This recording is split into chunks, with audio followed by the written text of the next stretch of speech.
Hi, welcome back to another exciting episode of Building Stuff with Randall, the show where I session plan so you don't have to. Today we're going to be making one of my more annoying crafts, but it is a very simple one. It's a good warm-up craft to kind of gauge the skills of your members, kind of see where their cutting skills with scissors might be, where their taping skills might be, and that way you can kind of gauge what kind of crafts you want to do in the future, or what kind of skills you need to teach them before they're ready to do some of the more complicated stuff we'll be doing later. First step though, as always, we're going to be going over materials, and this one has a few, but they should be pretty standard stuff that any Boys and Girls Club has. And if you don't, you can always go steal some from your front desk. They're pretty good about hoarding, tape and rubber bands in their desk. So, first thing you're going to need for this is at its core is going to be popsicle sticks. Each member is going to need 2 of them. You want to use the large ones. You can do this with the smaller popsicle sticks, but they're not as fun. And for some reason, I found that they're not as smooth unless you get the really nice ones. And that can lead to splinters in your lips, which nobody wants. So stick with the big ones, louder noise, less painful. Second thing you're going to need is going to be rubber bands, specifically one type of rubber band, and the other 2 don't really matter. You are going to need one nice and thick rubber band. I don't know if you can tell, but that gauge, that thickness there is important to the sound. If you use smaller rubber bands or just try to use any rubber band, you're not necessarily going to get a pretty sound, or you might not get any sound at all. So it's important to have one of these. You can find a pack of this at the dollar store or Office Max, or I actually bought this at Rayleigh's. I do a surprisingly large amount of my STEM supply shopping at Rayleigh's. I don't know why. I think it's because it's by the dollar store, and if they don't have it at the dollar store, just go to Rayleigh's. But anyway, you will need one large rubber band. And then your other 2 rubber bands can be literally whatever you want. If you see from here, just emphasize that. I grabbed one really small one and one larger, thinner one. These rubber bands don't matter. You can use any rubber band you want from this. Then you're going to need to give each kid, they don't need a whole piece of paper. I just grabbed a whole piece of paper because I'm wasteful. But each kid is going to need about a quarter of a piece of paper. I'm going to go ahead and cut it right now, even though I should be saving that for later in the video, but just to show you what you'll need. Yeah, you're going to need about a quarter piece of paper. They're going to need something to write with or draw with. I have a marker here because it's convenient for me. However, I would not recommend using markers for this. I would actually recommend giving them crayons, because you are going to also want them to have them decorate their harmonicas. And if you use marker and it goes to the lips and their lips are moist, the marker then transfers and they will have blue or purple, or, well, I guess you already have red lips. And their tongue will change colors as well, whereas crayon, because it's a wax coating, won't give them that effect. So I would have them stick with crayon, unless you want to tempt fate and get some angry parents, but it is up to you. And finally, a pair of scissors. And it's not required that each kid has their own pair of scissors. However, it will make things much more convenient if they do. But they can share if they need to. It's not a necessarily heavy scissor project, so kids won't have to be waiting for scissors very long. Some of my projects later on that are a little scissor heavy, I would recommend having kids have each their own pair of scissors, but you don't need that for now. And I lied, because there is one more thing. I'd forgotten about it because I used to not use this. However, I recommend they use it now, and that is just normal tape. This project doesn't require it. I'll show you in this video what you can do if you don't want to use tape. However, especially working with younger kids, tape does make it a little easier, and easy is always good. All right, so now that we're done with all that, let me show you how we're going to do this. So the first thing, you're going to either ask kids to cut their own piece of paper, or just give them a pre-measured size about that big. Just rip some of this tape off because it's bothering me. And then you're going to tell them to do a pretty simple thing. You're going to take one of your popsicle sticks, lay it up against the edge of your paper, and then trace that popsicle stick out. And again, you're going to want them to do this in crayon, but I'm going to use marker.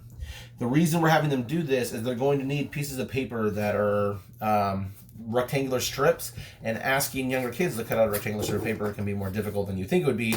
So I found the easiest way is to just have them trace their popsicle stick. This is about the perfect size, and then say, all right, cut it out. And so again, scissor skills, hopefully they know how to cut on their own. It does not have to be perfect.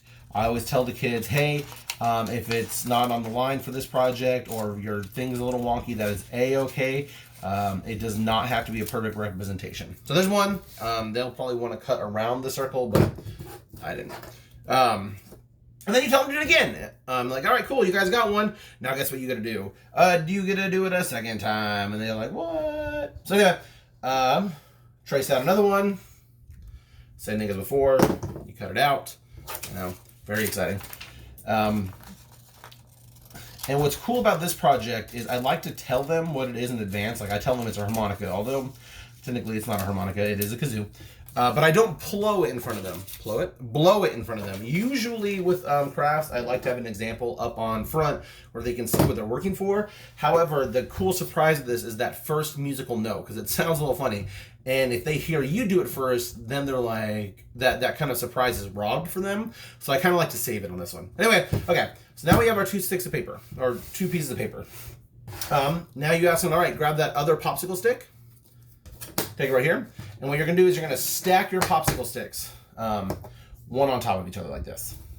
Then you're going to take one of your pieces of paper and you're going to twist it around it. Now, it doesn't have to be super tight. Another thing kids worry about is it tight enough? Is it tight enough? It should be tight, but it doesn't need to be super tight. And this is where the tape comes in. I used to just have them slide it off, but the tape makes it easier. Once you have it wrapped around, you see you have this little flap hanging up. You're going to have them take a little section of tape. Apparently this tape is not functioning. Hold on. Maybe it's just a user error. I don't know. All right. And they're going to tape that flap shut. Now, it's important they don't put tape on the wood. You just want it to be paper to paper.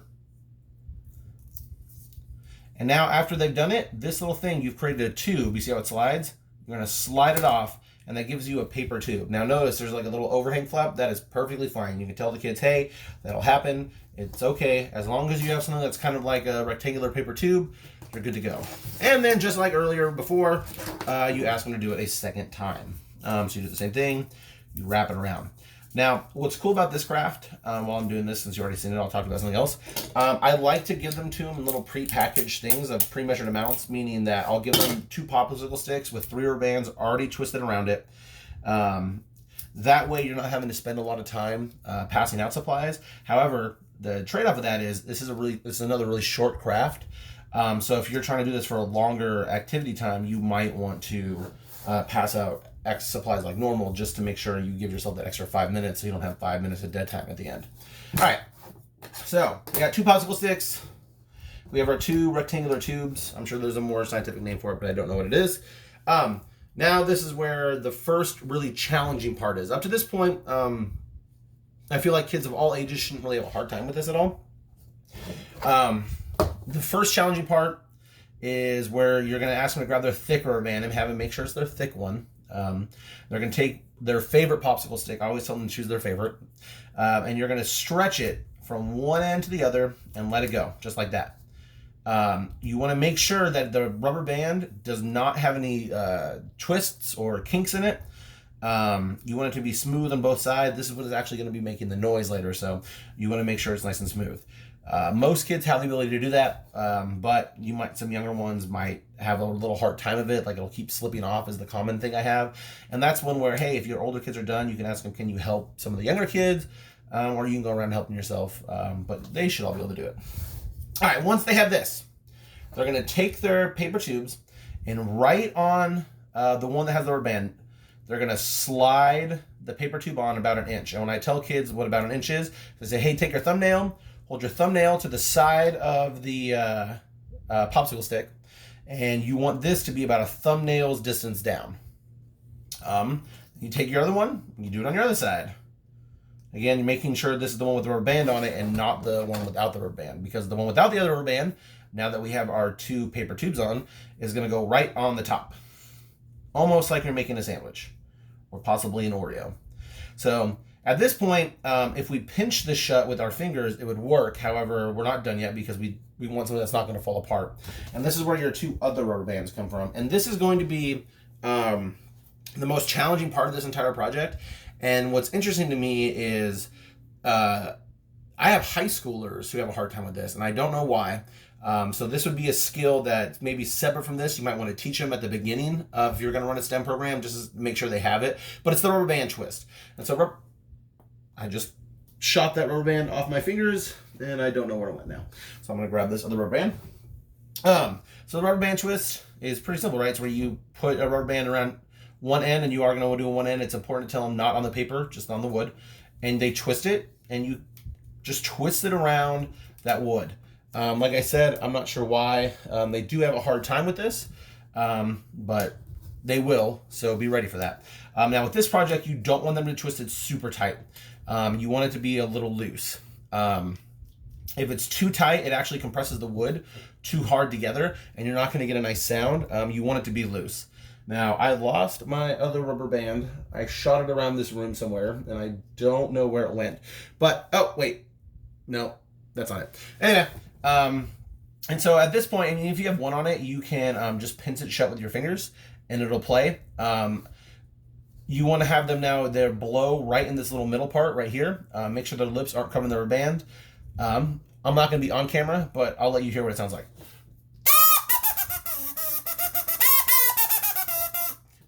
Pretty good sound, right? It actually works like this. This isn't a horrible way of doing it because then it lets them slide this piece of paper, and that lets them change the sound of the thing, almost like a slide whistle. They just would be pinching this shut when they blew, and then if they want to change the note, they'd open it, slide it, and then pinch it. The sounds I was making with the different notes wasn't from doing this paper. It was from actually how hard you blow. The harder you blow, the higher pitch note it is. Activities for this would be pretty simple. It would be, try to do a song with it. So you can do the loudest note. My personal favorite is to play loudmouth with kazoos. If you don't know what loudmouth is, it's an outdoor activity game. I'm sure there's session plans for it around. Anyway, so that is the harmonica. Yeah.